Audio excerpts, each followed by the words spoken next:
finishing, and that was just, got me into the way that it all worked out. Okay, looks like we're back, ready to reconvene. On the round, on rounding numbers. He was wrong. We're going to call it back to order. And on to our next item. Mr. Chair, we have a second public hearing item this evening. It's item 3.2, and it's an application that's filed by Mr. Joe Hill for property over on Reynolds, just south of Lincoln. And some of you may have been on the commission earlier. There was a application filed by Mr. Hill in 2019, and staff worked with him to try to come up with an appropriate area to accommodate his plan. His father owns Bob's Pawn Shop at 925 West Lincoln, and he desired to build two dwellings, one for his father, one for himself, in proximity to the pawn shop on property that they owned. And so there was an application filed, and at my urging, Mr. Hill incorporated 6 25-foot wide lots into the residential zoning district, and the Planning Commission on February 19th, 2019 recommended approval of the request for R2 zoning to allow construction of 2 new dwellings on Reynolds Street, and the City Commission concurred with that recommendation and approved an ordinance rezoning the property in March of last year. In April of last year, a building permit was constructed for a new single-family attached dwelling with 2 dwelling units, and that construction is nearing construction. Following approval of the building permit site plan, it was determined that the 6th lot, the most southerly lot on Reynolds, was not needed to accommodate Mr. Hill's house plans.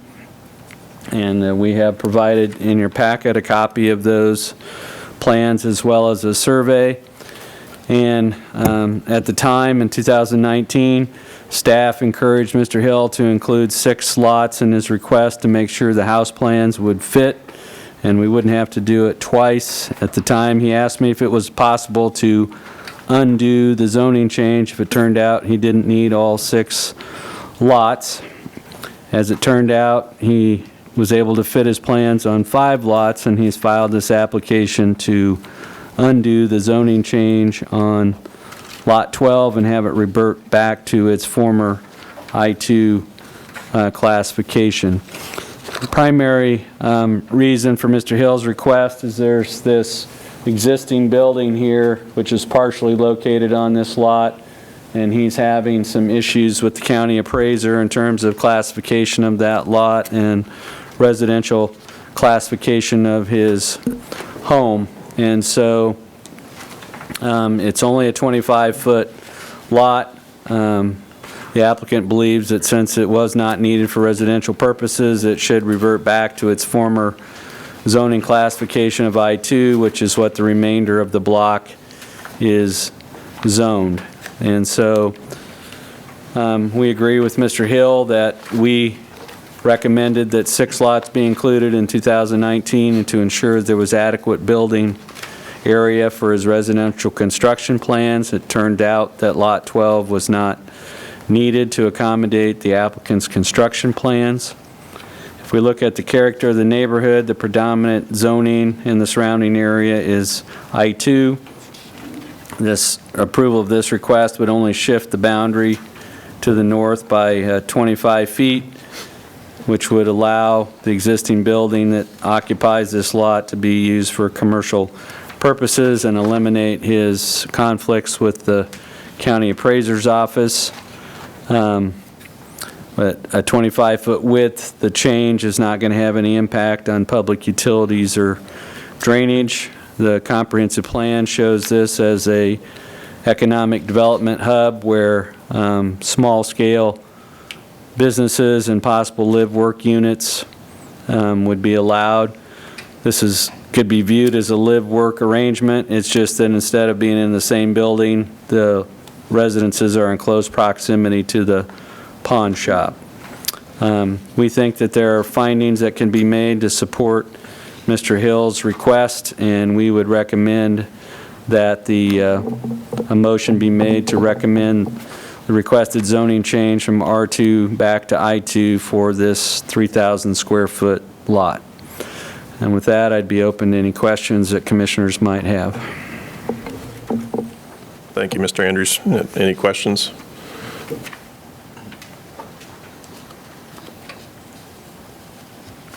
We're ready for a motion? I think we need to, do we need to hear from the applicant? Applicant is not online, Okay, or at least not raising their hand to comment. okay. Any public comment? Looks like we're ready for a motion. Commissioner Gilmore here. I move that in the matter of application Z20-2, that we recommend approval of the requested zoning change from R2 to I2 for this 3,000 square foot parcel in Block 5, Lot 12. Seconded. It's been motioned and seconded. Those in favor say aye. Aye. Opposed?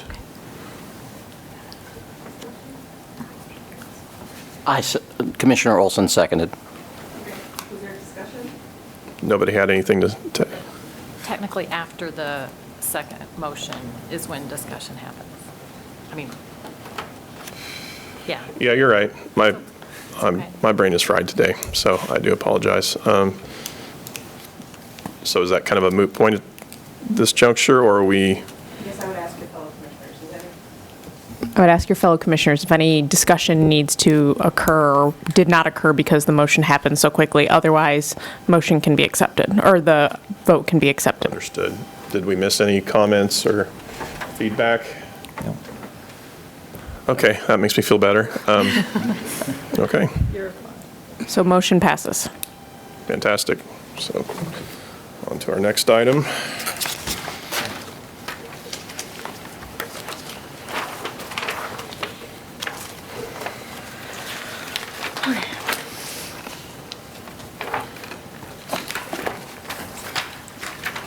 So we're to administrative items at this point. We have third application. Did I miss something? Yeah. The 3.3. Yeah, that's under administrative items, Oh, isn't it? Yeah, it is. Okay.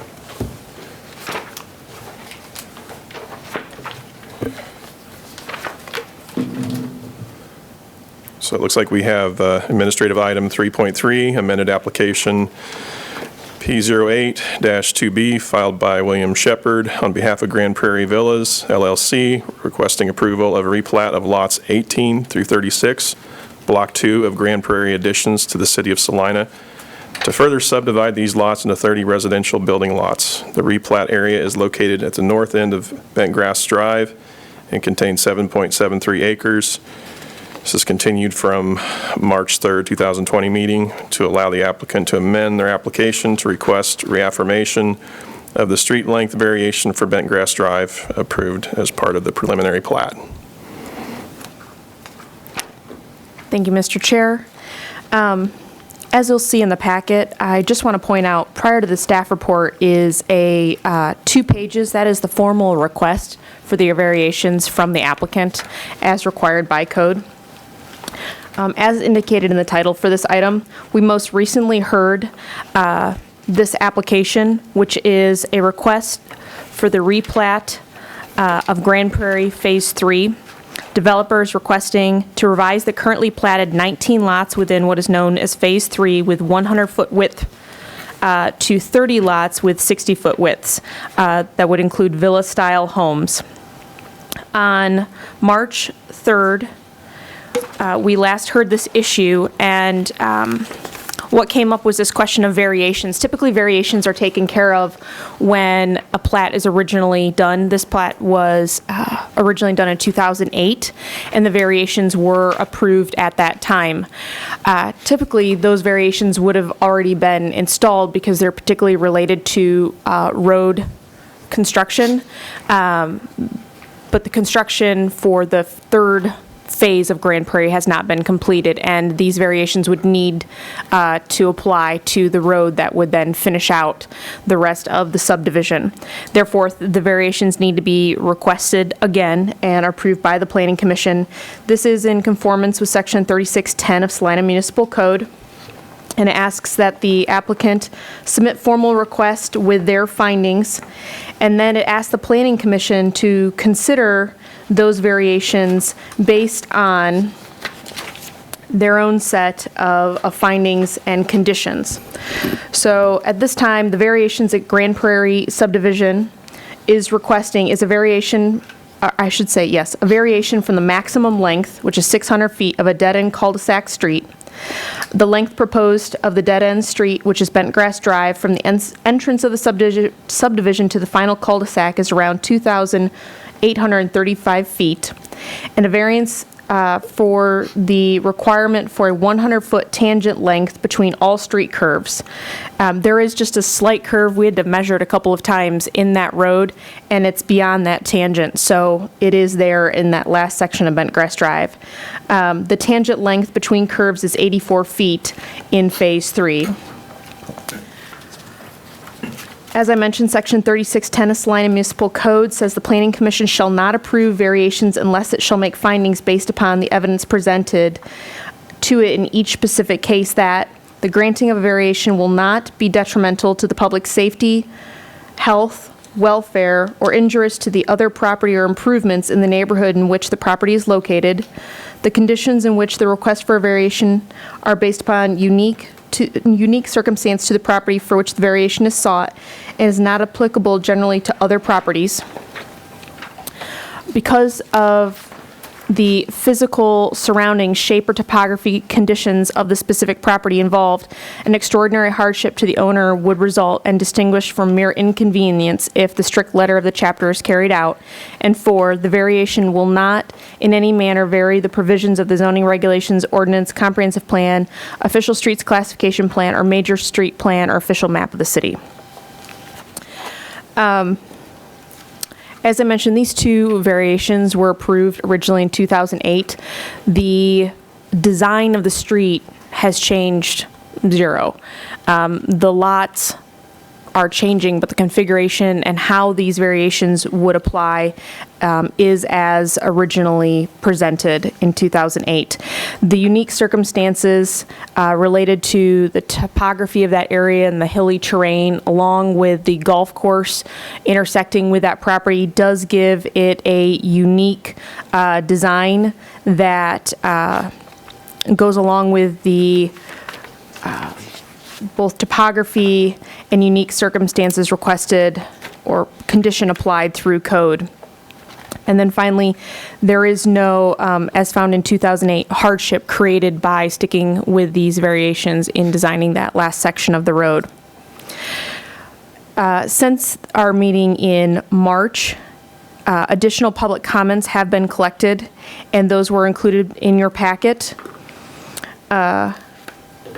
We also, I think Dean mentioned earlier in presenting that those additional public comments were loaded this morning in the revised packet available on Q Notify and also emailed to you with attachments so that you could see those, since our meeting style is a little different now.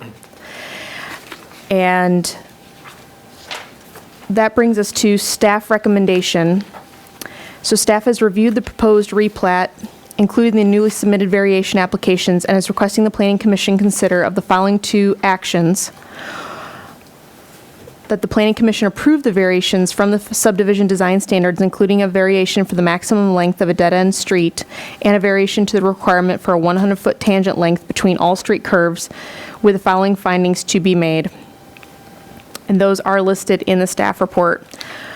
Additionally, the Planning Commission would find that 2 requested variations are justified in this case and finds that the proposed replat conforms to the city's zoning and subdivision regulations, staff would recommend that the replat of lots 18 through 36 of Block 2 of the Grand Prairie addition be approved subject to the following conditions. 1, as a precondition of the City Commission's consideration of the replat dedication and authorization of the mayor to sign the replat, the developer and the city enter into an agreement to approve the City Commission which addresses the terms of installation of a fire apparatus access road, meeting the requirements of Appendix D of the 2012 International Fire Code as adopted by reference in the City of Salina Ordinance number 16-10852. And we discussed this quite a bit at the last meeting, that this condition will ensure that the concerns and the timing of when the access road would be installed in the subdivision would be with the City Commission. And that's the purpose of that condition. Second, as a precondition of the City Commission's consideration of the replat dedication and authorization of the mayor to re-sign the plat, the City Commission shall review and evaluate the agreement to grant a public sanitary sewer easement and drainage facility maintenance covenants associated with their Mariposa drainage pond. As we discussed in March, city staff and representation from the Mariposa Homeowner Association have been discussing drainage numbers throughout this and keep that conversation going. But as part of this and as a recommendation of the Planning Commission in your previous efforts dealing back in October was asking the City Commission to look at the contractual agreement we have with the Mariposa Homeowners Association and the management and care for the drainage pond there, and ensuring that that contract gets looked at by the City Commission in accordance with this. 3, the developer shall be responsible for the installation of all public improvements shown on the approved preliminary plat and infrastructure plans through private financing or by petitioning for the creation of a benefit district. 4, development of the replat shall conform with the city's subdivision regulations except for the variations to those regulations approved by the Planning Commission. 5, all utilities in the replat area shall be placed underground. 6, sidewalks shall be installed on both sides of Bentgrass Drive. 7, final engineering designs, including any stormwater detention plans, must be approved by the city engineer prior to beginning construction of any public improvements in Phase 3 of the development. 8, a certificate of completion for all public improvements shall be issued by the city engineer prior to issuance of any building permits in Phase 3 of the development. 9, the replat shall be revised to provide a 20-foot utility easement between Lot 13 and Lot 14. 10, the rear yard utility easements shown on the replat must be widened from 10 feet to 20 feet in width. 11, a revised and corrected final plat containing all required corrections to the plat drawings and plat certificates must be received prior to City Commission consideration of the plat. And 2, supplemental covenants addressing shared maintenance services and maintenance dues to Grand Prairie Villas must be recorded with the final plat. So you have 2 actions in front of you today, the findings and acceptance of the variations to this replat, and then finally,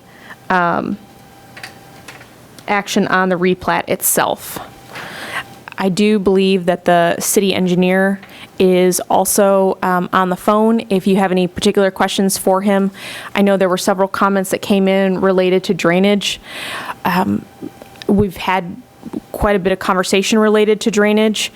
As we've discussed this replat, I'm happy to answer any questions or further clarify any questions the Planning Commission may have, and I know engineering staff is also available for that.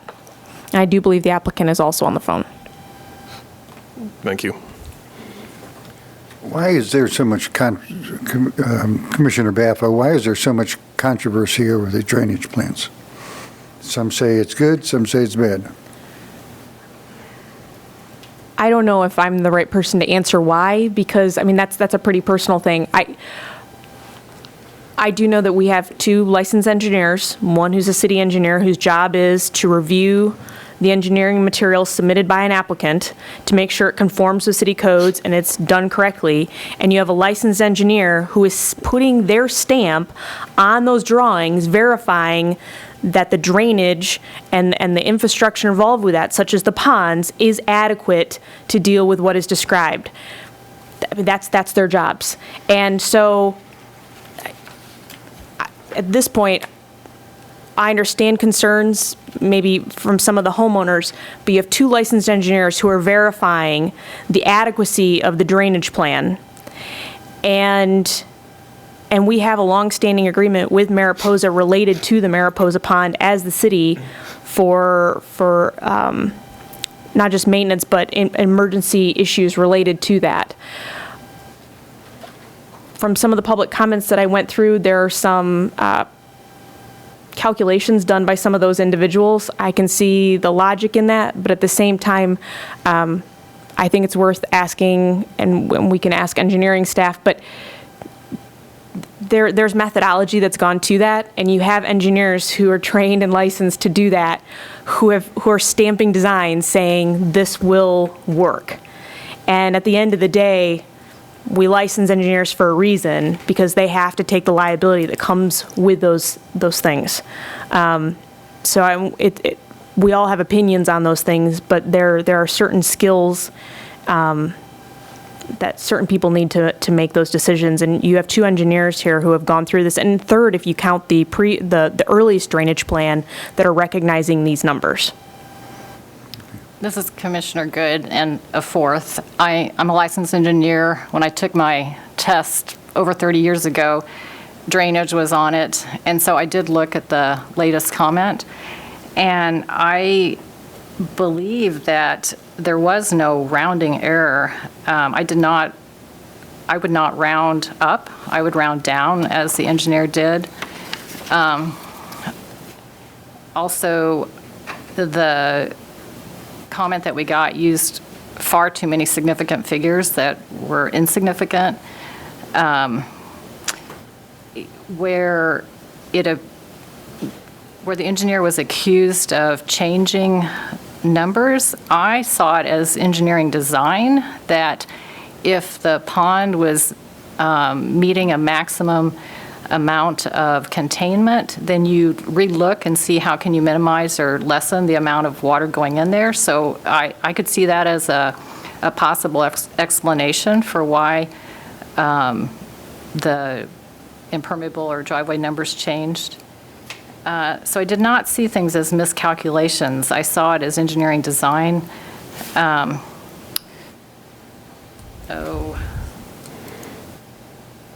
Those are just some of my comments. And I also want to reiterate that we would not risk losing our license over something like this, stormwater drainage, trying to get the water to fit in a pond.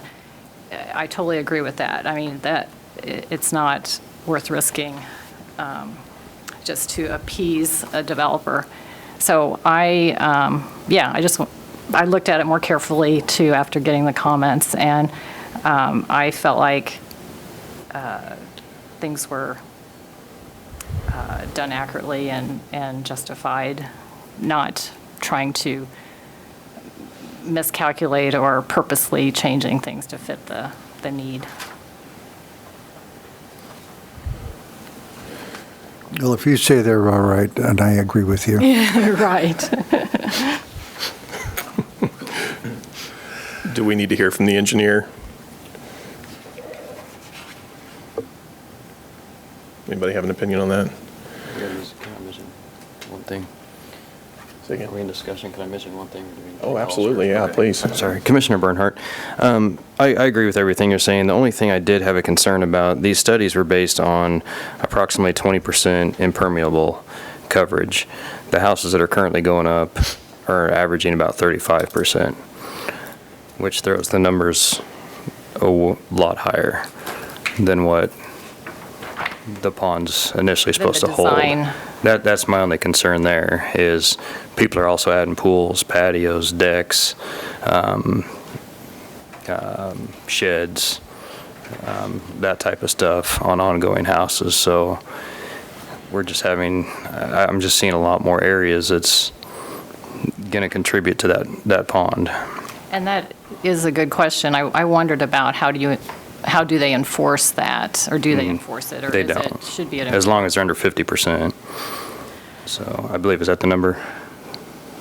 I can't think of the number off the top of my head. What I can tell you is, and maybe this is a good time to bring Dan Stack, our city engineer, on, but we were doing some brief surveys earlier today looking at just that, like you can get to this max, but like what is actually being built out to, and looking at an average of that. So, Dustin, can you see if Dan's on?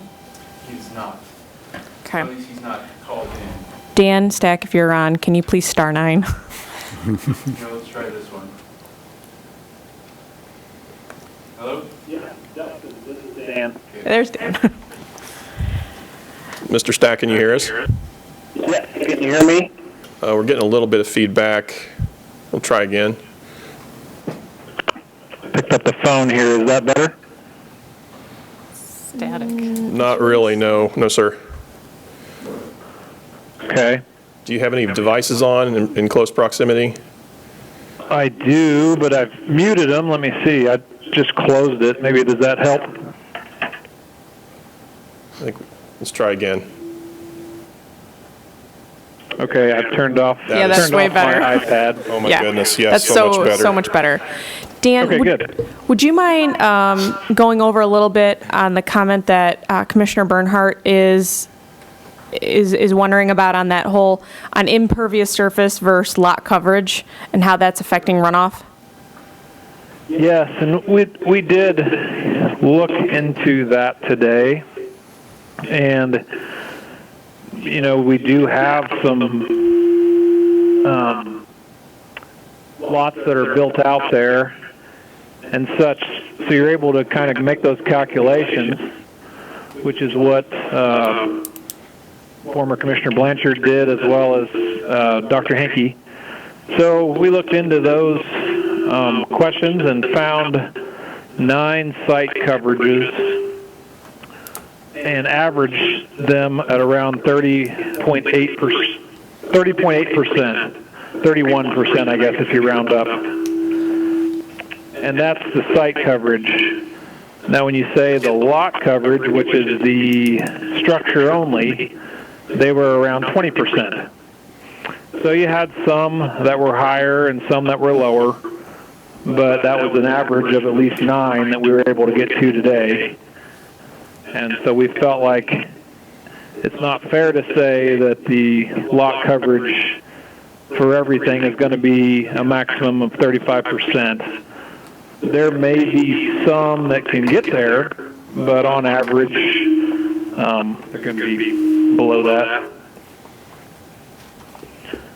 And the engineering calculations kind of take that into account with the runoff coefficients, as well as the rainfall and the time of concentration, and just the different engineering factors that an engineer has to take into consideration when they do these calculations. Commissioner Bernhardt, does that concern you at all that we were only a few yards short of filling that pond completely before with the low numbers, and now we're seeing that these numbers are possibly larger and can be larger as people install more surface area to this? I'm just worried that would possibly put that pond over the limit. Yeah, that's a good question. It was nice that the original engineer from 2008 oversized the ponds to give them some margin, which is helpful, as well as nationally the coefficients of runoff. We are on the very conservative side in Salina. So when we review, as staff, when we review the numbers that we get from an engineer, we can see typically that they're within some kind of a range. And so for single-family houses, they're in the range of 0.4 to 0.6 here in Salina. Whereas across the country and in many different drainage manuals, they're 0.3 to 0.5. So we feel like the engineer was fairly conservative on the 0.45 that they used originally. And then with the re-plat, the engineer from Caw Valley is at 0.52, which is also within the range for multi-units detached. and that ranges 0.4 to 0.6 as well. So we feel like that. I guess they've had to take into account the different factors for those ponds, and luckily there was some margin originally designed into them, and so it does put us too near the limit, but with the factors of safety as well as the more stringent factors in Salina, we feel like it does meet that. Okay, and can you clarify, this is based off a 10-year storm, correct? The ponds are designed for a 25-year storm. Okay. So the analyst from Campbell and Johnson says 10-year on it. On the inlets. Okay. The inlets and the pipes are designed for 10-year, but the pond has to be designed for 25-year. Okay. This is Commissioner Good. And then I'm recalling that the northernmost end will drain not towards that pond, but off-site. That's correct as well. That really gives us some more factors of safety, because it's going to be really hard to drain all of those lots to the south and towards Mariposa. The north third, or maybe quarter, I guess we should say, drains to the north and the east. Now the roadway has been designed to drain everything to the south, but you're going to have to build a lot up pretty high to get everything to drain to the street on a few of the lots. So more than likely they'll be draining north and east from the backyards at least, if not even a little bit more. And you can see that the graphic that's up on the screen is notating the drainage area boundary. So you see, if we look at Phase 3 of Grand Prairie, that blue line is indicating where above the blue line, those will drain to the north, where those below the line are going to drain towards the ponds as indicated, like the Mariposa Pond. This is Commissioner Good, but I think the calculations included that north acreage. So there is a safety factor, is what Yes. I'm understanding. So it's taking in all of it, but there are other natural channels in which the water will divert.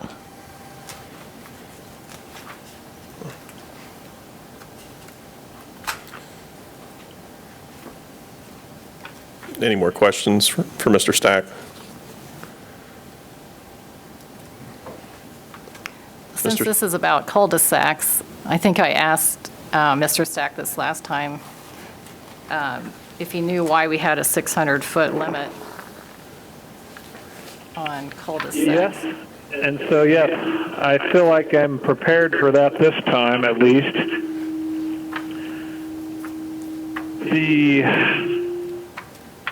I've got the manual here. Let me try to find it. I thought I was prepared. I printed that out and did look into other cities' cul-de-sac lengths. And it seems like 600 is very common, and saw a few that were up to 1,000, but that was the maximum I could find. And I sent some data to Dustin and Lauren after the last meeting, so let me see if I can find that here.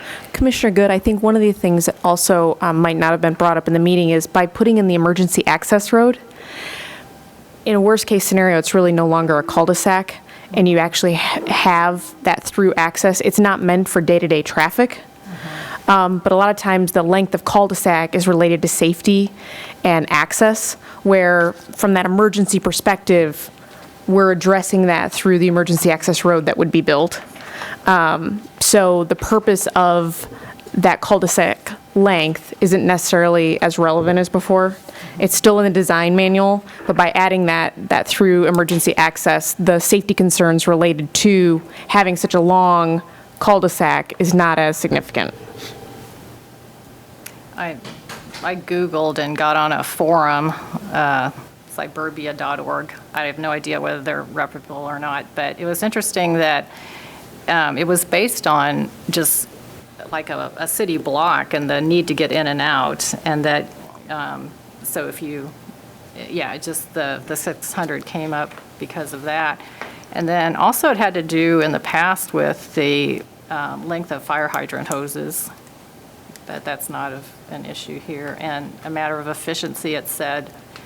But it was interesting on that forum, it's like several people didn't know why, and they said they were asked the same question. And so one comment was, the question teaches us that if we cannot articulate a good reason for the code requirement, maybe we should not have it in our code. So that forum had a discussion on cul-de-sacs also.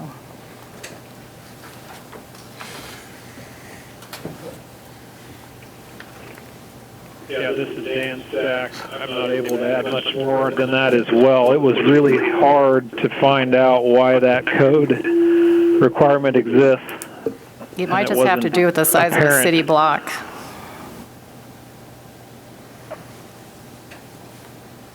No, I think that's something we can definitely take under consideration for future code revisions.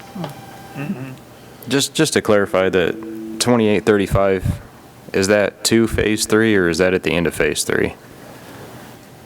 So it's for Bentgrass Drive, so it starts at the beginning of Bentgrass Drive and goes all the way to the end of Phase 3 in that final cul-de-sac. That's the full 2,000. That'll be the total. Okay. And just for clarification too, on the voting on that part of it, is Phase 2 included in that? Because I think that should have been done prior, right? So do we need to, is that something we need to? So the variation would not have been necessary because at that time, that portion of the road wouldn't have exceeded that distance. But by adding all of Phase 3, I think that's where you get into needing that variation for the full length. So we don't need the variation to pass the variation necessarily to keep Phase 2.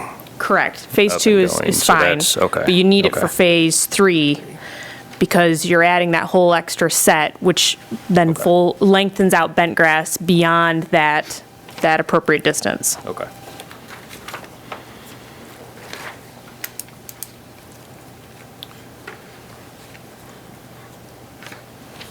Do we have any more questions for Mr. Stack?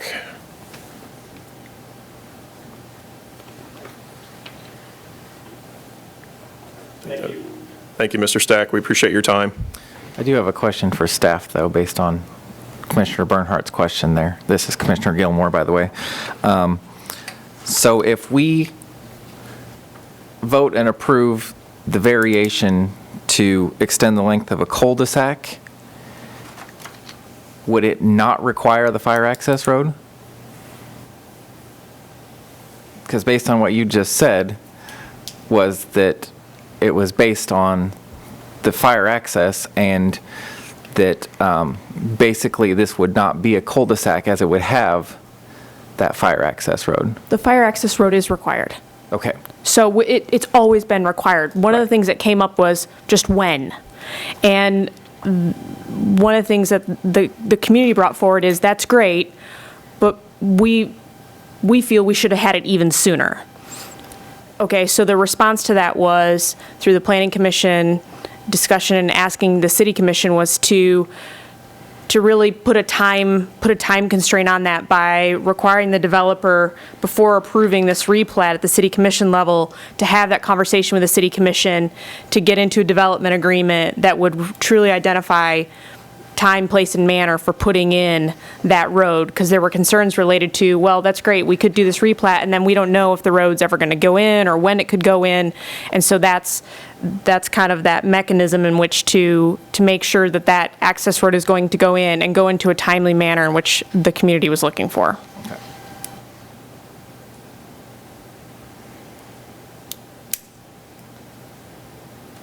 But the access road, fire access road, if Phase 1 and 2 were fully developed, would be required. not just because of Phase 3. It's just 30 homes limit before you have to have another access road. I feel like we've gone through this exercise. I mean, if we go back to what the fire marshal said, there is discretion, though, on that 30-home limit and when to require that. So if you're going to have a third phase or an additional phase in which would have created that connection point, the code does allow for that additional phase to go in before the emergency access road is required. But based on the concerns of the community and wanting to know when that was going to happen, having that assurity is why the second, or I should say, the first condition is being placed on this replat that says, before this plat is even finalized or the replat is considered by the city commission, a development agreement needs to be in place to note when that fire access road is going to go in.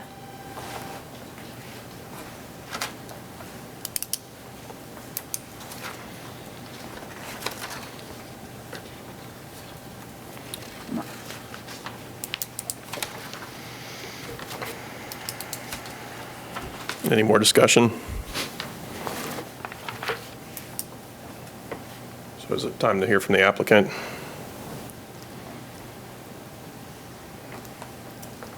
If you're the applicant, please hit *9.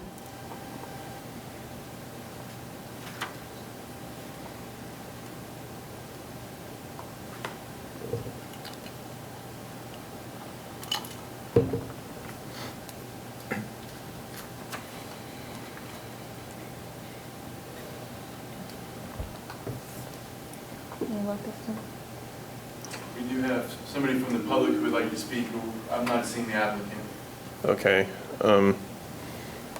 Are we okay to open it up to the public yet, or do we need to? Yes, if you're comfortable that if the applicant calls in, of giving them an opportunity to speak. Oh, we have somebody, I think, we may, it's the applicant now. Okay. Hello? Hello, Mr. Shepherd?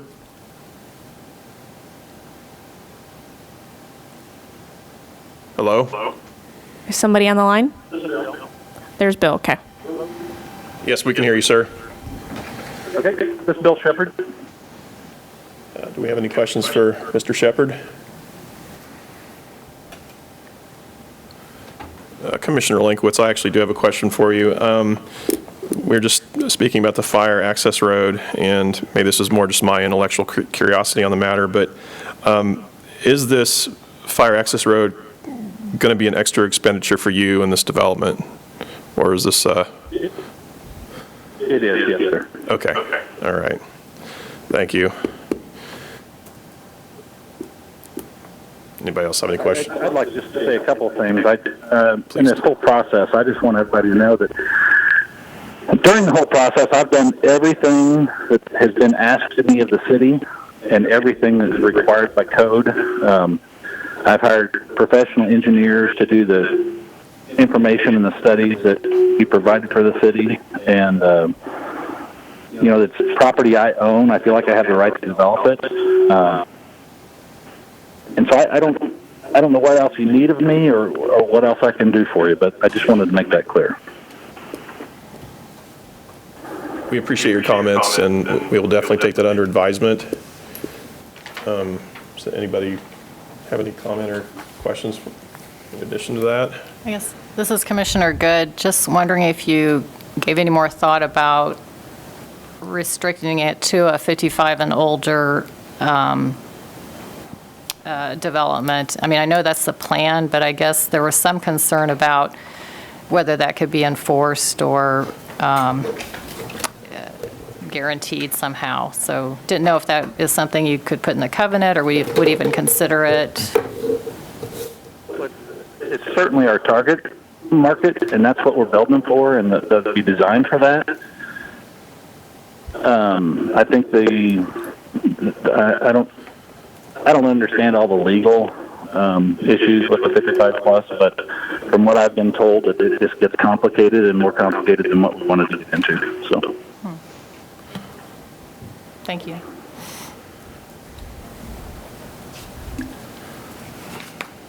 Anyone else? Mr. Shepherd, I think that's all we need at this point. We really appreciate your time and your feedback. Thank you. So in staff recommendations, it doesn't mention anything about 55 and older. It doesn't. We don't have the power to enforce that. I thought I heard John Blanchard say there is a mechanism to do that. There are mechanisms in which the developer can create enforceable 55 and older scenario, but it is not something the city has the power to do. Okay, so there's just covenants then? Yeah, it's a type of covenants, yes, that they can go and seek that Okay. type of clarification. Commissioner Linkowitz, just a comment about that. There are people that are looking to downsize from larger square footage that are below that age demographic. At one point in time, I actually was one of them. The idea of downsizing and having something simpler with less to maintain and maybe traveling more was an attractive option. And from somebody, if you're trying to appeal to a market, to me it makes more sense to, rather than close the door, keep all the doors open. But that's, at the end of the day, I guess, up to the developer.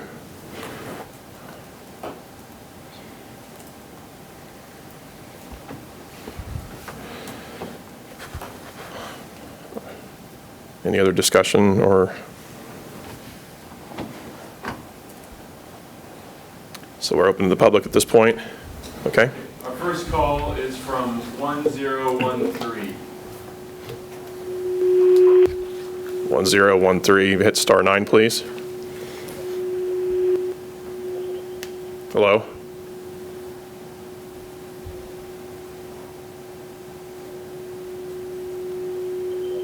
I'm getting just a hint of, Yeah, I can barely hear. yeah, it's, Let's have them call back again. we can hear a voice, but we can't hear it very well. So if you would not mind calling it again and hitting star 9, to call back, please.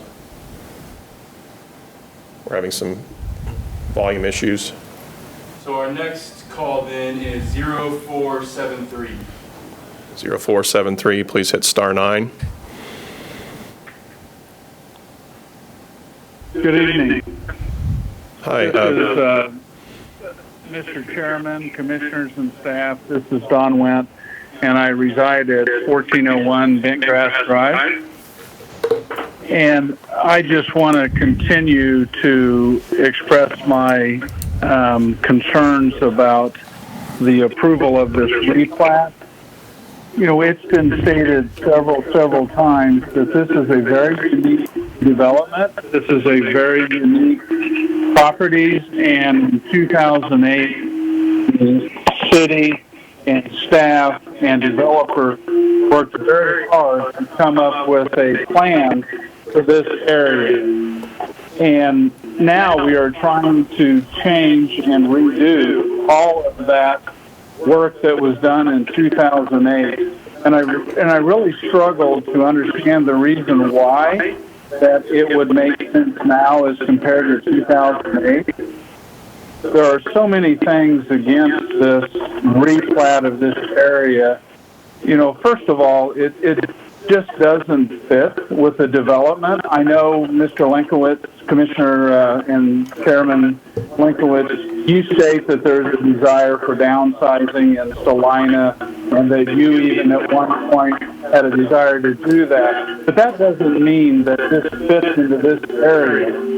And when all of us in this community in this area purchased property and spoke with Mr. Shepherd, it was always said that and expressed to us that Phase 3 would be as it is as platted. And I know it's been said several times that the city does not enforce covenants, but as just stated a few moments ago, that the covenant on this Phase 3 could restrict it to 55 and older, but yet the city states that by no means do they enforce covenants. But if you look at our covenant, they state very clearly that the purpose of our covenants is for enhancing and protecting the value, desirability, and attractiveness of Grand Prairie for the benefit of the owners. And I think by re-platting this goes against that powerful statement within the covenants. But also, the covenants state that lot integrity, that no lot shall be split or divided into a parcel with lesser dimensions than that of the recorded plat. With the design review committee approval, 2 lots may be combined into 1 or 3 into 2, but no further assembly of plat modifications shall occur.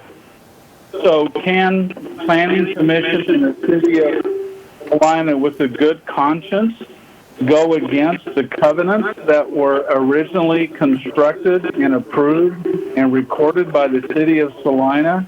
And, you know, what happens to all of the studies that have been presented in regards to the drainage and the traffic and all within the area if Mr. Shepherd elects to not abide by his direction and recommendation of 55 and older? So I implore the commission to deny this re-plat, and I simply say, let's leave it as is in 2008 when all of this work was done to develop this special property, if you will.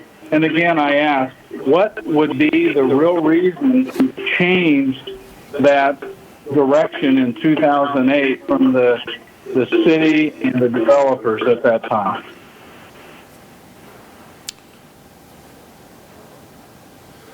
Well, we really appreciate your time and your comments, and we'll definitely take them under advisement.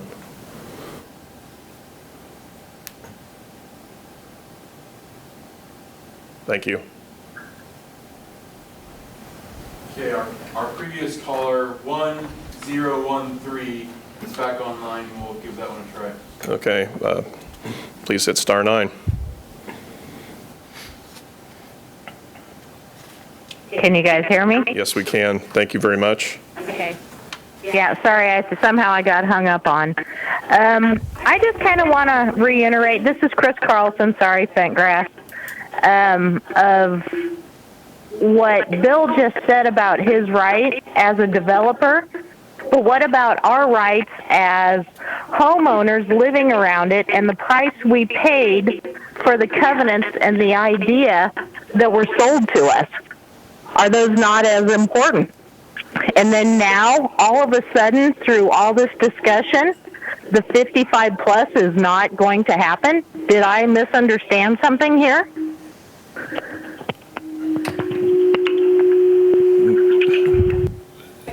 And then lastly, what I'm curious about when they were talking about the flooding into the ponds, that the top lots on the northeast would go that way. Wouldn't that be straight into the emergency exit road?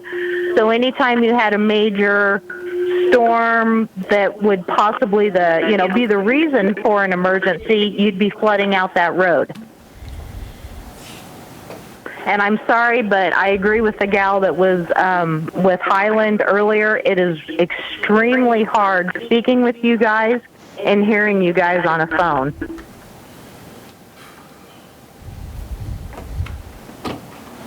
Well, we understand your frustration, and to be honest, this isn't ideal for us either. We're just trying to make do with the situation we've been given, and obviously nobody could predict the COVID pandemic, so here we are, and we're just trying to make the best of it. So just bear with us, please, and thank you. But we do appreciate your comments, you taking the time to call in, and your patience with the process, being that it's a little different than normal. Yeah. But I was, can I get that, did I understand that correctly from Bill, that this is no longer going to be thoughts of a 55-plus community? I don't think that's, this is Lauren Driscoll, I don't think that's what he said, and... Do you have your mic on? Commissioner Baffa. No, I don't think that's necessarily what he said, and and if you look throughout the staff reports, what's been indicated is that their target market has been these villas for 55 and older. But that's what they've said they wanted to build to. That was the purpose of changing their product, but it's not an enforceable thing by the city. Okay, I thought he didn't want to spend all the money and do all the loopholes to have it, was my understanding. And then my last question is on that northeast corner that the engineer said you would be building those houses up so that they would drain northeast, which would be the emergency road. Am I understanding that correctly? You are understanding the drainage part correctly, but that drainage wouldn't necessarily just drain into that road. The road would be engineered to not take on all the water like that. And it's not like all the water's just draining into one central place. It's dispersing throughout that area. There's a lot of pervious surface there with the golf course. And then the road would be designed to deal with those drainage patterns, so as to not flood. Because that is a spot where water does sit, and someone who has dealt with contractors and developers for years, I do also know that what's put on paper and when things actually happen, it doesn't always happen that way. And as of someone who sat here during last year when we had a very wet year, and I know Mr. Boffa asked why we keep bringing this up, and that is the reason why we keep bringing this up, because we saw the water sit without any houses being built up there. So that's why we keep bringing it up, and there's a concern, and I do believe you guys were shown pictures of those ponds full with no houses up there. So just to answer Mr. Boffa's question, that is why we keep bringing it up, because we have seen the way it drains, where it sits, and we do have pictures.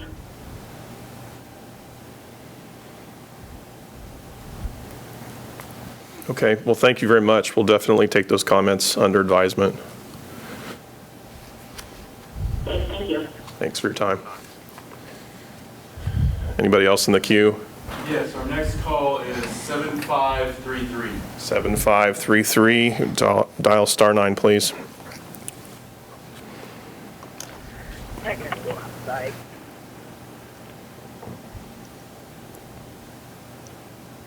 Hello?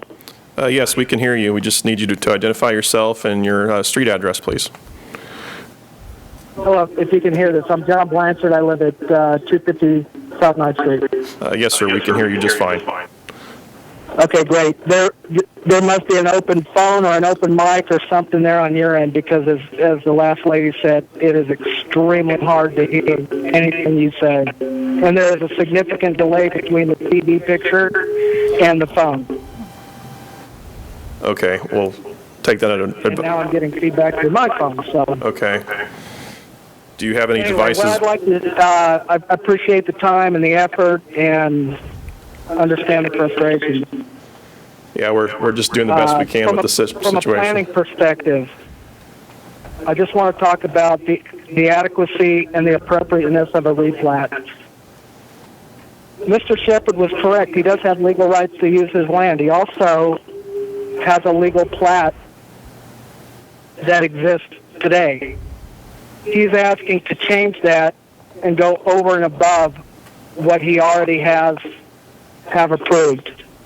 In my professional opinion, I believe that a condition should exist when you want to ask for more, is that you should not make the residents argue why you shouldn't do it. You should have your professional planning staff arguing all the merits of the replat and why you should replat it, why it is good planning principles, why it is consistent with the existing phase 1 and 2, and why it is consistent with Mariposa master plan that goes way back prior to 2008. I'm opposed to the replat from a professional planning perspective, because if I were Ms. Driscoll or Dean Andrew, could not sit up there and tell you that I would recommend a re-plat that is inconsistent with accepted best practices in planning, primarily because you don't place higher density uses in the back end of a subdivision. You put them out near the main road. That's one reason why. And just to piggyback on that, it seems your city engineer, your planner, and your planner on the planning commission is good. None of them know why you have cul-de-sac length maximums. And I can tell you as a professional planner and having designed subdivisions, a significant portion of it has to do with traffic counts. And so the reason why you generally have 600 feet for a lot of homes, they figure that's probably at 60-foot long lots, wide lots, you generally have 20 lots in that subdivision, and so you're at about the high end of how many traffic counts you want with 10 trips a day. So traffic counts from a designer's side of planning is that you're concerned about traffic counts, and then utilities and other things. But public safety very rarely comes into it, because by the time you are long enough to have it already be a bad idea, you don't have an emergency access road. So the main thing is traffic numbers, and that's why I think there's a problem with the traffic study, and that is because I don't believe that the traffic engineer took proper consideration in using the lower number for senior housing, that it is there's no mention of it being on an extremely long cul-de-sac, because it is assumed that it's either on a regular street or it is on a normal-sized cul-de-sac. So that's the reason why it's inconsistent with best planning practices. But for the purposes of your existing homeowners who purchase those lots with an expectation that what would come after that would be consistent with what they bought, you are inconsistent with phase 1 and 2. So that there, although this is not a zoning issue, if your zoning issues were inconsistent and incompatible, you wouldn't do a rezone. Third thing, and probably the most important, is that we keep hearing about Mariposa, all that area out there in the redo of Marymount Road. And this plan is inconsistent with the Mariposa Master Plan, which had the higher density uses out on Cedar Ridge Road and not even within the subdivision. So for all of those, and you're the planning commission, you're not the drainage commission or the emergency access road commission and all that, and I get it, you guys are tired of hearing about it, and I'm sure everyone else is too.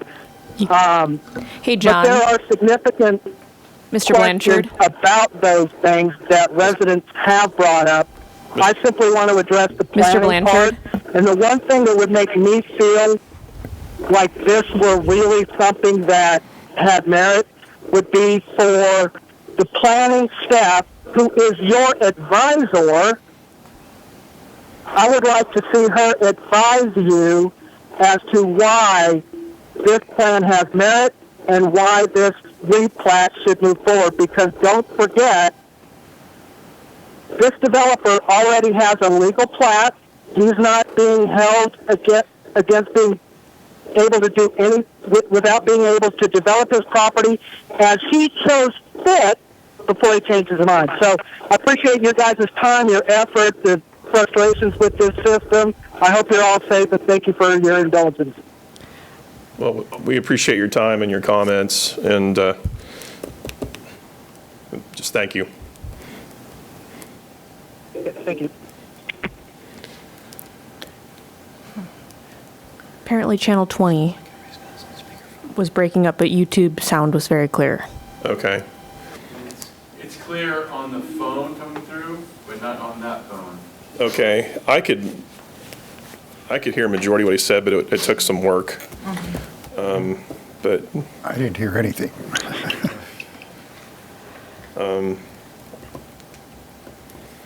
Does the commission need further clarification from Mr. Blanchard? do we want him to call back and get some more clarification? Is it anything other than what he provided in written form? And I don't want to paraphrase, but he hit on the point of basically the density being further to the back of the development instead of being to the front, which was contrary to his experience with subdivisions, that usually your higher density areas tend to be closer to the front because your denser traffic's not going to be going through the long portion of the division. It's all going to be packed to the entrance. But, maybe we need to have him try and call in on that last point. But comes down to he feels that Mr. Shepherd had there was a plan in 08, and the plan in Phase 3 was consistent with what was in Phase 1 and Phase 2, and then he feels very strongly that it should remain that way and not be basically replatted into smaller lots. And I'm sure there's a lot more to it, but that's...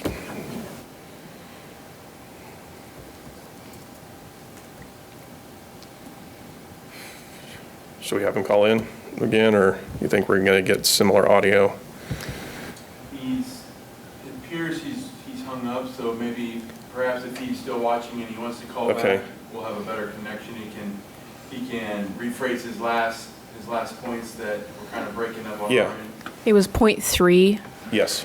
That I think that's where we probably lost the most audio on that. So if Mr. John Blanchard is listening and feels he'd like to call back, we may want to hear, the commission may want to hear a little bit more from you on point 3, where you were trying to address design and density related to the subdivision, if you are so inclined. In the meantime, we do have another call if you want to take that one while we wait. Certainly. This is phone number 7333. 7333 at *9, please.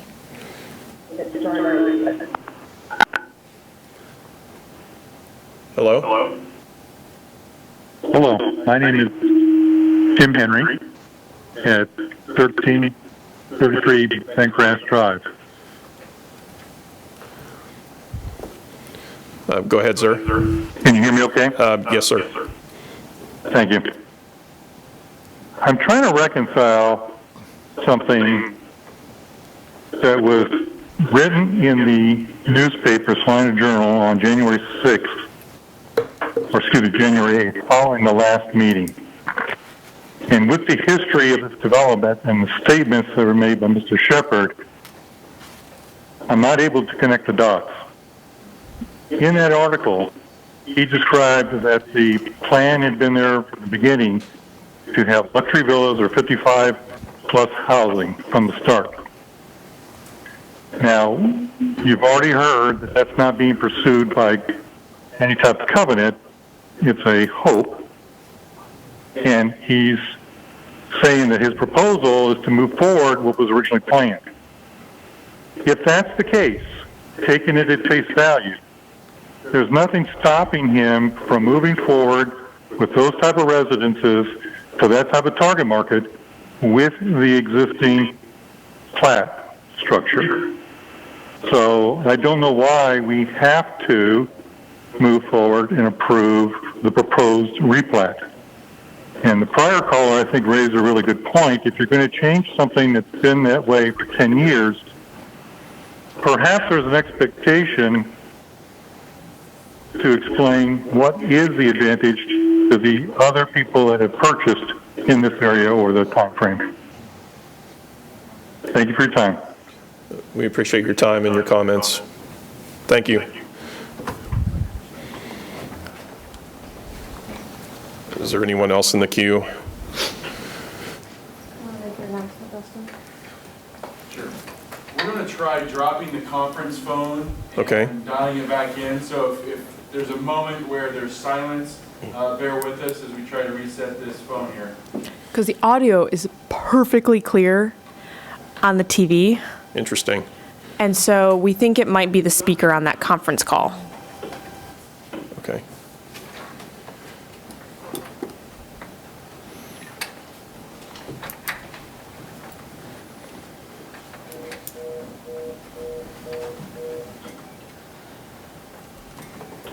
What's the time limit? Cheat sheet.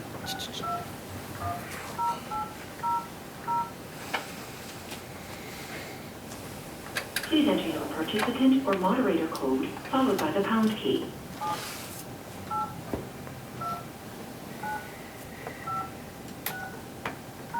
Please say your name, followed by the pound key. Continues to give it a shot. Try. Sorry, Mr. Chair, thank you. Oh, no, thank you. So that being said, is there anybody on the queue? Or in the queue? We have Mr. Blanchard back. Outstanding. If you could dial *9, please.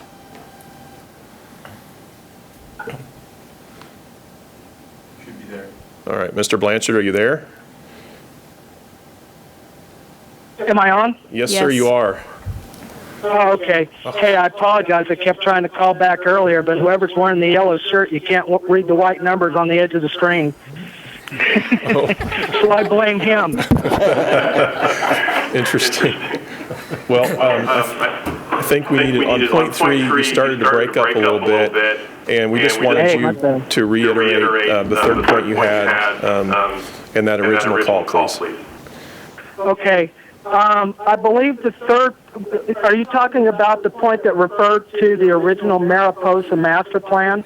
My takeaway from it was you were talking about the consistency of the lot sizes through all 3 phases? Right. Okay. Right.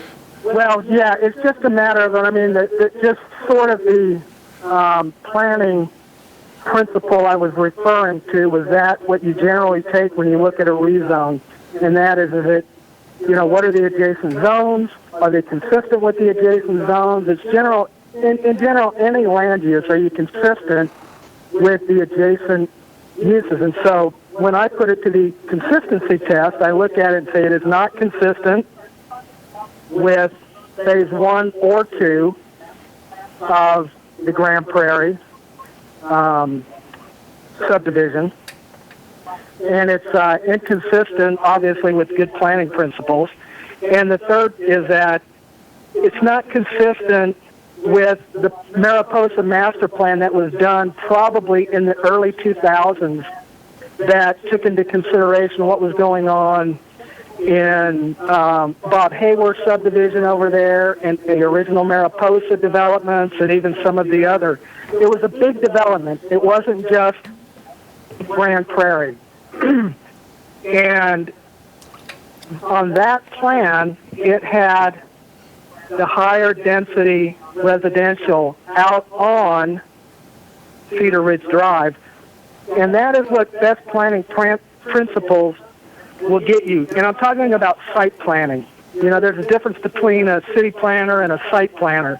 A site planner is, which what I do, and that is you deal directly with projects and you deal directly with designing the street systems and where your open spaces are and how the lots are configured and all of that. And it's more of a closer in look, and you take into consideration things like cul-de-sac lengths and traffic counts and all of those issues. Grand Prairie only works as that long of a subdivision because it's for big houses on a golf course. The original plan never contemplated villas in the back end of that project. If it had, I can tell you for certain Dean Andrew would have himself recommended against it. I believe he did, in fact. So my thought was that it's like if you're the jury up there, you're making the homeowners provide documentation that this should not be done. You guys should let the status quo stay as it is because you're doing no harm to Mr. Shepard. He says you are, but he has a legal plat. He could go out tomorrow, get special assessments on those lots, build the roads, and sell those homes without any further action from you people at all. He doesn't have to come back to anything from you guys. He wants to change his plan. He's doing harm to the people that have already bought properties from him. And so my plea with you is to say, do no harm. If you want to let the city commission, he'll appeal it to the city commission. If he wants to let the city commission overrule you guys, then please let that happen. But we need you as planning commissioners to safeguard a well-designed and a well-established and working community that people that invest have a reasonable assurance that their investment will be protected. And you kind of are the vanguard right now. This is the perfect example of how you stand guard for the people. You guys represent, you're appointed by some of you. You're appointed by the city commission to represent the people. The city government comes in and they're there to help facilitate the developers, okay? So, but you represent the people, and I plead with you to think about them. There are plenty of other opportunities for over 55 housing. We have them in several other parts of the city already. But I ask you to look at this and put on blinders and give it the consistency test. Is it consistent with anything? And if you can't find that, then there must be some overwhelming merit to this project that would make you go against the residents and go against good planning principles and go against what I think is probably anybody's good judgment that would say this is just plain inconsistent and not good planning. So I'll leave that to you all. But that was my main point, and with the system being what it is, I don't know what you're hearing and what you're not. So, and there's a time delay, so I can't ask you to nod because it would be too late. Yes, we did hear you. And we, I appreciate that. well, and we appreciate your comments and you taking the time to call in. Okay. Thank you. I wish we would have reset that phone in the beginning of the meeting. That was very acceptable. Anyone else in the queue? We don't have anybody else unless there's somebody that wants to. Give it a moment and announce that there's open lines if somebody would like to raise their hand. Now that they can see the number. Certainly. That's a good idea. Well, we can wait a little bit for anybody that wants to call in. I imagine we're going to have definitely some discussion. Yeah, I think everyone that's in has already spoken. Okay. So I think that's where we are. Fantastic. So, comments? This is Commissioner Gilmore. As I have heard from the interested parties and looked over the application and marinated over it, gosh, how many months have we been marinating on this now? It just feels apparent to me that it almost comes off as kind of false advertisement to the current homeowners of the neighborhood. That, they felt that they were buying into this neighborhood and were going to be surrounded by like homes. And now there's a plan coming in here to change what's being offered. And I'm not saying it's going to be changed for the better or for the worse, but it's still change, and that's not what they purchase into this development expecting. On top of that, I see the need for the above 50 housing and the downsizing, as Commissioner Lankwitz mentioned. However, my concern is with the above 50 housing in this area especially. A lot of folks over 50 have kids and grandkids, and the grandkids love to go to Grandma and Grandpa's house. And being that this subdivision would be landlocked, there's nowhere for those kids to go outside and play besides on the golf course. And we know that causes a hindrance to all the golfers. And so I see issue with that, as well as holidays are normally hosted by the matriarchs and patriarchs of the family. And so if we get these demographic living in this neighborhood, and they're hosting Thanksgivings, Christmases, etc., that's bringing in more traffic as well as more parking. And we're landlocked, so there's nowhere to park. And each one of these lots, as shown, is not giving a lot of parking access either for those families coming in to potentially visit.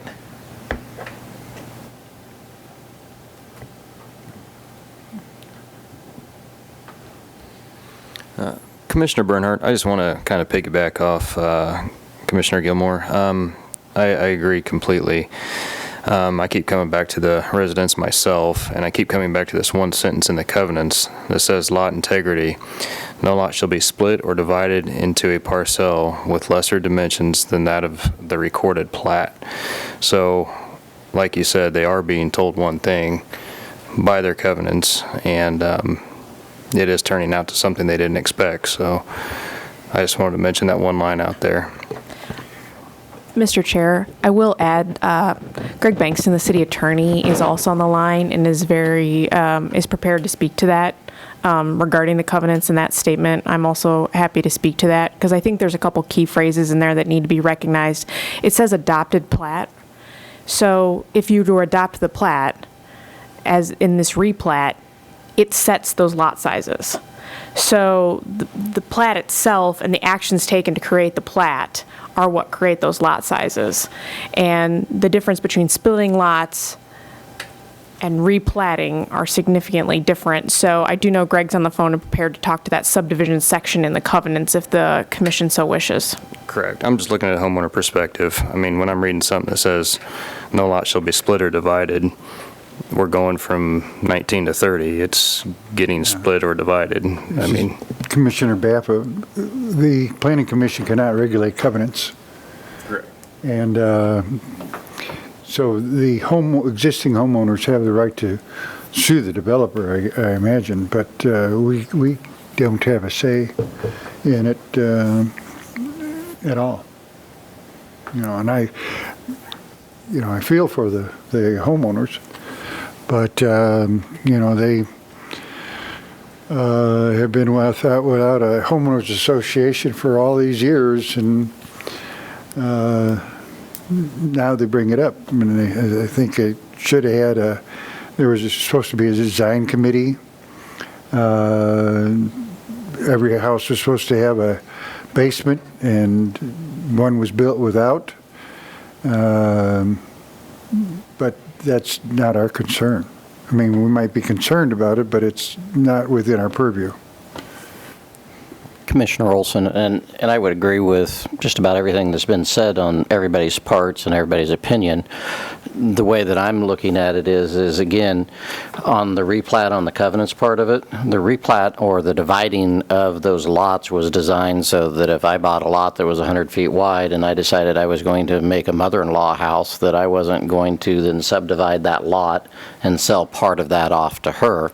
What Mr. Shepherd is doing is the legal process. He had it originally plotted, went through everything, has made a decision that I'm looking to change what the product is or what I'm able to sell into this area. So I've gone back to the city and back to the Planning Commission to say, here's what I'm looking to do. I'm meeting all of the requirements of what the city would require for a new developer to go in and meet the requirements for development. So he's doing those steps. He's gone in, he's done kind of what he mentioned before is I've done everything that you've asked me. I've got the engineering studies for the safety part of it. And I will say that that has been a learning experience and was positive at least on the access roads and everything, that what needs to be done, what does not need to be done.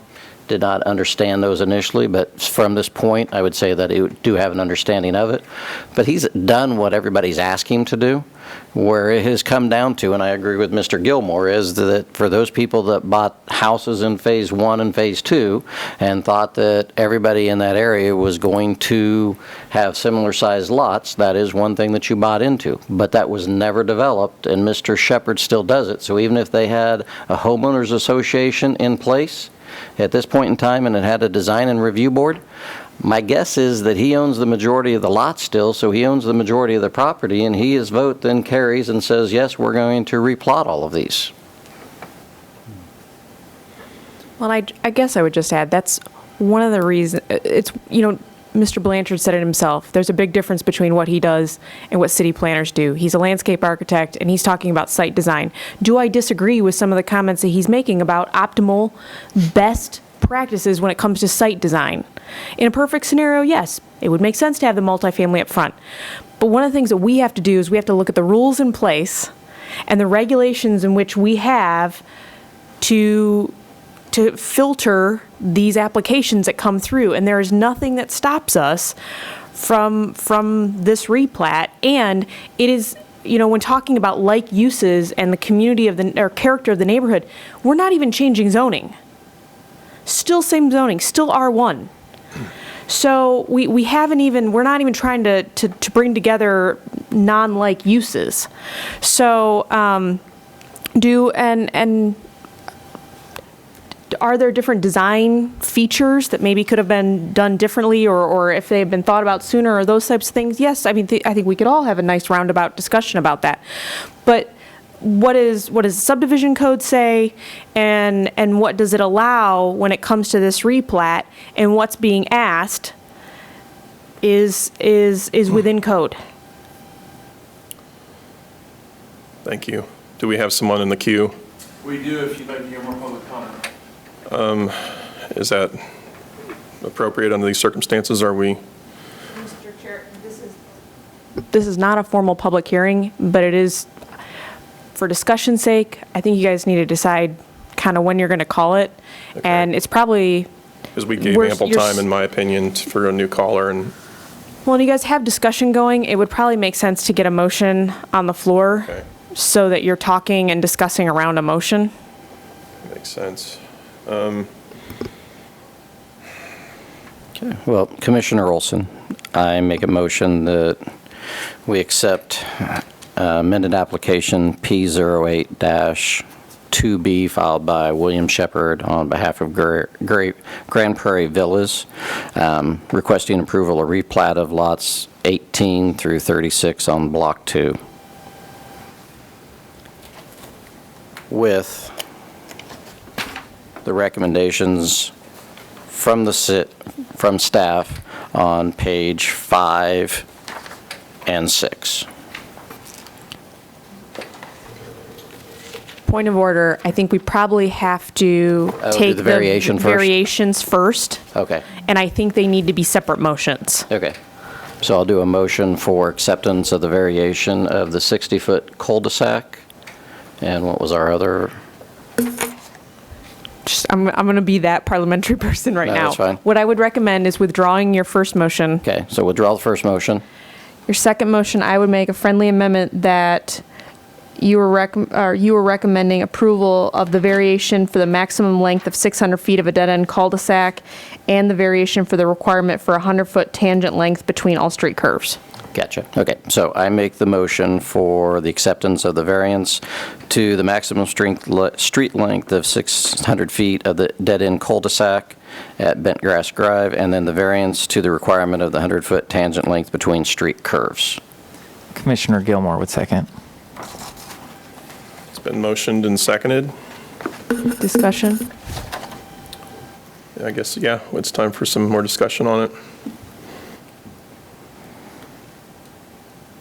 I'm comfortable from what we've heard with the previous meetings on the length of the cul-de-sac and the curves and the emergency access part to it. So I don't feel that there's a safety issue. I know that was one of the things that had been brought up earlier, but I think that for everything that we've been presented over these last meetings, I feel comfortable with the way that is and with the access road part to it.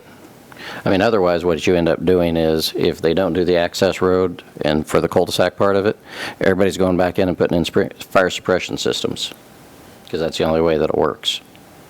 So I think that we're good with these variances. Commissioner Linkowitz, I think it's been more than amply covered, and I'm comfortable with it as well. Commissioner Gilmore, I agree as well. As far as phase 3 goes, whether it's replatted or not, this variance is one thing, or variation is one thing that needs to be approved, so.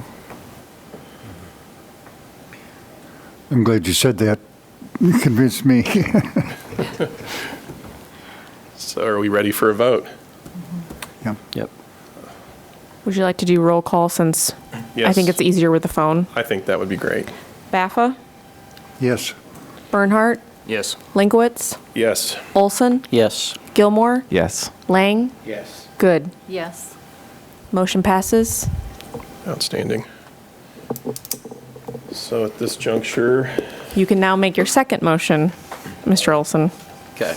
So I make a motion for, hold on a second, let me find it. I make a motion to approve amended application P08-2B filed by William Shepard, requesting the approval of replat of lots 18 through 36 on Block 2 of the Grand Prairie addition, subject to recommendations on page 5 and page 6 Of the staff report. of the staff report.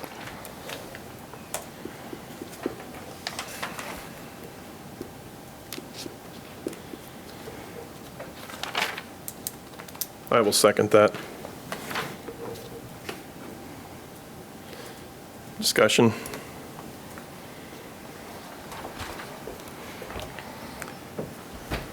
Commissioner Olson, from my end of it, again, I kind of stated earlier before we got into this motion of it,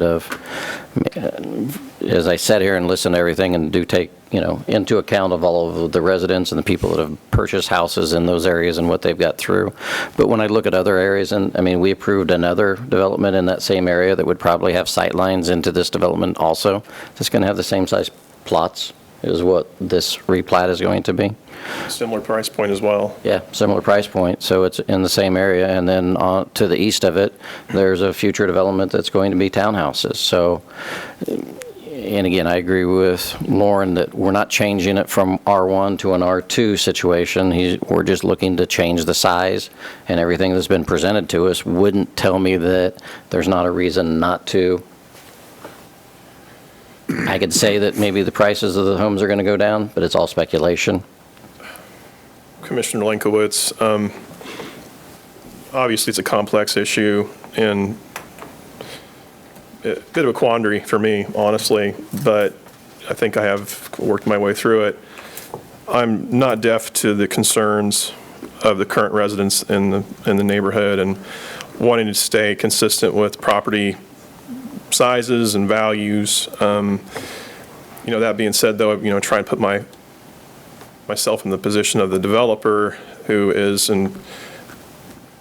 trying to adapt to a market that's changed since 2008. It's been 12 years, and what people are willing to spend money on, and I'm not a developer, so I leave it up to his judgment, and that's, to me, it's kind of a free market thing where he's trying to determine what he can sell best and maintain the integrity of the neighborhood. And you have a growing demographic of people who are downsizing despite what has been said. There's numerous articles about it, and I think there's a market for it that he's trying to fit into, and I don't blame him. He's trying to maximize what he can do with his investment, and to me, that's what a developer does. And thanks. Commissioner Baffa, I am in a quandary too, but you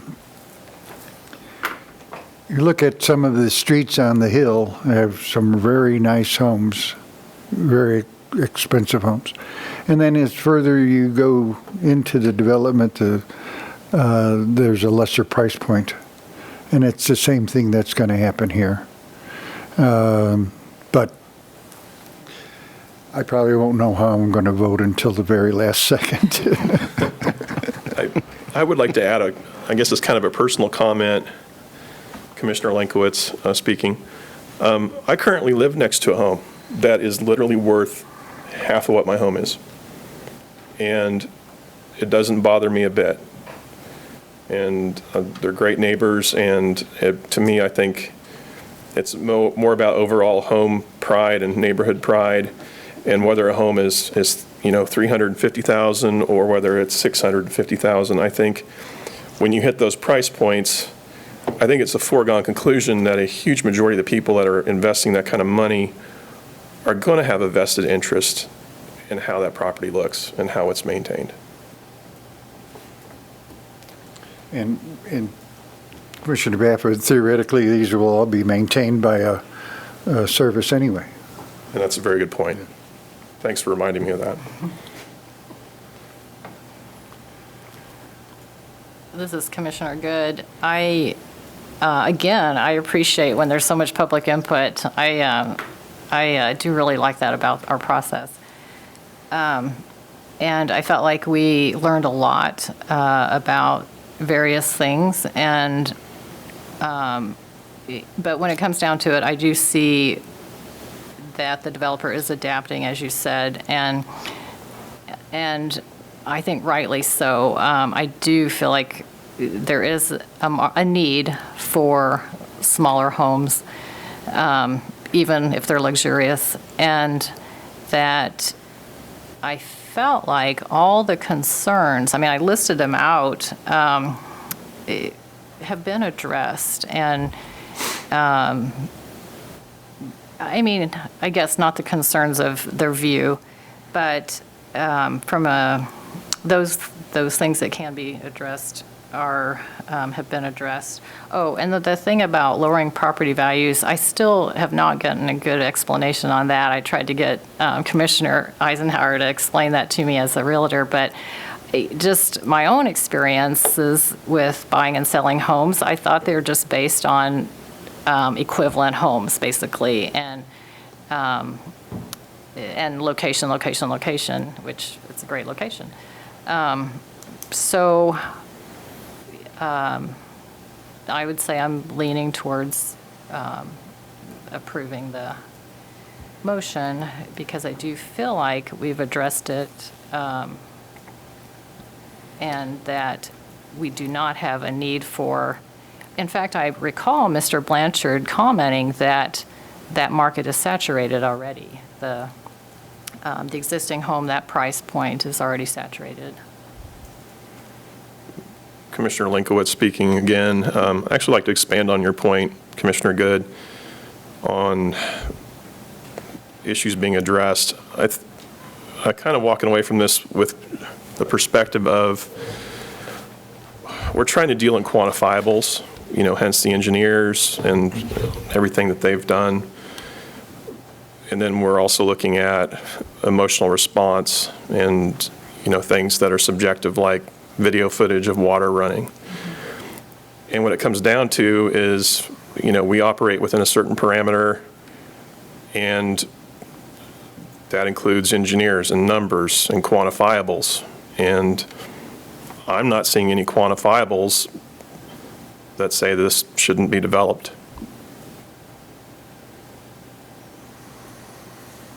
Commissioner Gilmore, I too, obviously, am in a quandrum. I mean, it's very, very difficult decision.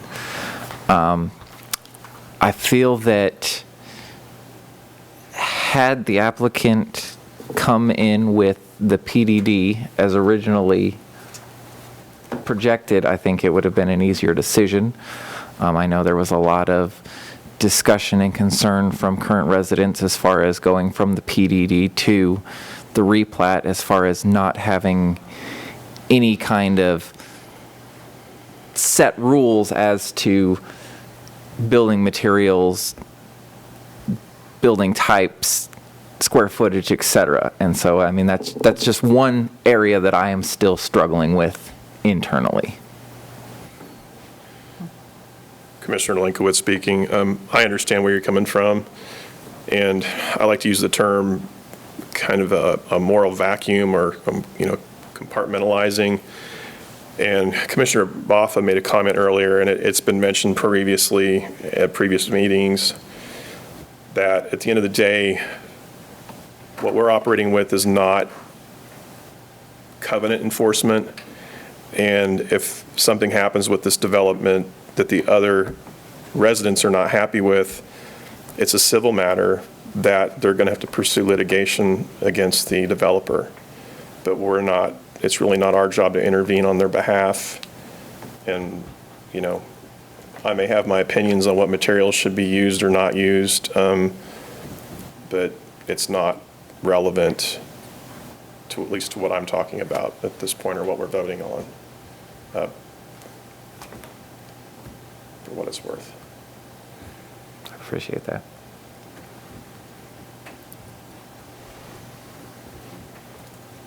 Any more discussion? I guess call for the question. So Suggest a roll call vote. I think that's a great idea, so roll call vote. Baffa? Can I wait? Yes. Bernhardt? No. Linkowitz? Yes. Olson? Yes. Gilmore? Yes. Lang? No. Good. Yes. 5-2, motion passes. Okay, thank you very much.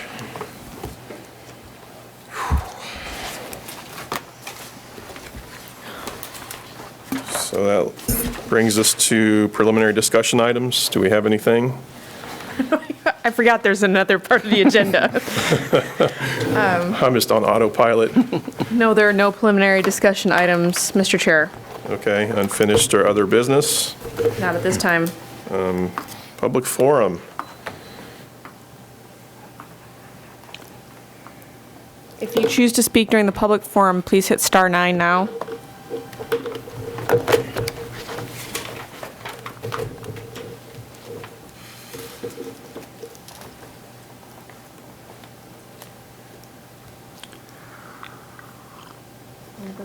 Let's do a motion for adjournment then. So moved. Seconded. It's been motioned and seconded. Those in favor say aye. Aye.